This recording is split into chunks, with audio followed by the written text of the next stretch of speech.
ஒரு நகரமே கடலுக்குள்ள மூழ்கி கேள்விப்பட்டிருக்கீங்களா? அப்படிப்பட்ட நகரத்தை பத்தி தான் இன்னைக்கு இந்த வீடியோல பார்க்க போறோம். துவாரகை எங்கேயோ கேள்விப்பட்ட மாதிரி இருக்கா? வேற எங்கேயும் கிடையாது. கிருஷ்ண நகர் தான் வந்து துவாரகை.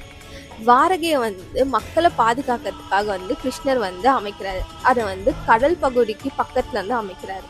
அந்த காலத்திலேயே அந்த நகரம் வந்து பார்க்கறதுக்கு அவ்வளோ அழகா கலைநயமிக்கதா வந்து இருக்கு அப்படின்னு சொல்றாங்க. அது வந்து கடல் பக்கத்திலேயே அமைஞ்சிருக்கிறதுனால வந்து கடல் வணிகம் வந்து அந்த காலத்துல வந்து அந்த நகரத்துல நிறைய வந்து நடந்திருக்கு அப்படின்னு சொல்றாங்க. அந்த காலத்துல இவ்வளவு வசதியோட ஒரு நகரம் அமைஞ்சிருக்குன்றது வந்து ஆச்சரியமா தான் இருக்குன்ட்டு மகாபாரத்ல இருந்து நம்மளால தெரிஞ்சுக்க முடியுது. ஆனா கொஞ்ச வருஷத்துலயே இந்த துவாரகை அப்படின்ற ஊர் வந்து கடலுக்குள்ள முழுகி போகுது அப்படின்றாங்க. ஆனா அது ஏன் முழுகுது அப்படின்றதுக்கான எந்த ஆதாரமும் கிடையாது. ஆனா இதுக்கு பின்னாடி நிறைய தியரிஸ் இருக்கு. அதுல முதல் தியரி பாத்தீங்கன்னா சுனாமி வந்ததுனால வந்து மொத்தமா கடலுக்குள்ள முழுகிருக்கும் அப்படின்றாங்க. ரெண்டாவது தியரி பாத்தீங்கன்னா கிருஷ்ணர் இருந்த கொஞ்ச நாளுக்கு அப்புறமா தான் அந்த துவாரகைன்ற ஊர் வந்து மறையுது. ஸோ வந்து தெய்வீகமா அந்த ஊரு தானாவே வந்து மறைஞ்சது அப்படின்னு வந்து சொல்றாங்க. மூணாவது தியரி பாத்தீங்கன்னா சாபம். சாபம் யாரோடது அப்படின்னு பாத்தீங்கன்னா காந்தாரியோடது. காந்தாரி யாருன்னு பாத்தீங்கன்னா துரியோதனனோட அம்மா.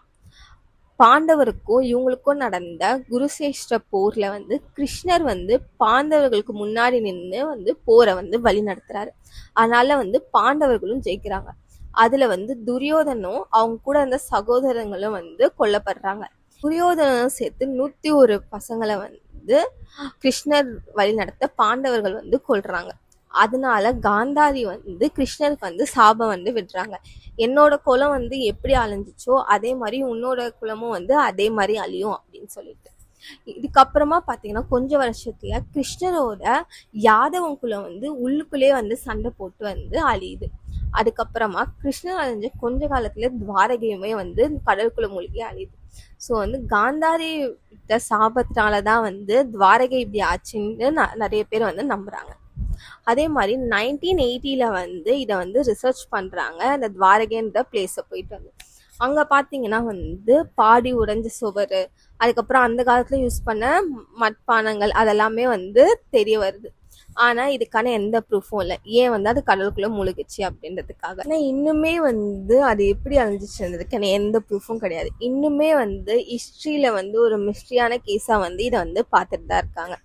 ஆனா வந்து நிஜமாவே வந்து காந்தாரி விட்ட சாபத்தினால்தான் அப்படி நடந்துச்சு அப்படின்னா ஒரு அம்மாவோட சாபம் எவ்வளோ வந்து ஸ்ட்ராங்கா இருக்கு அப்படின்னு நம்மளால வந்து பார்க்க முடியுது.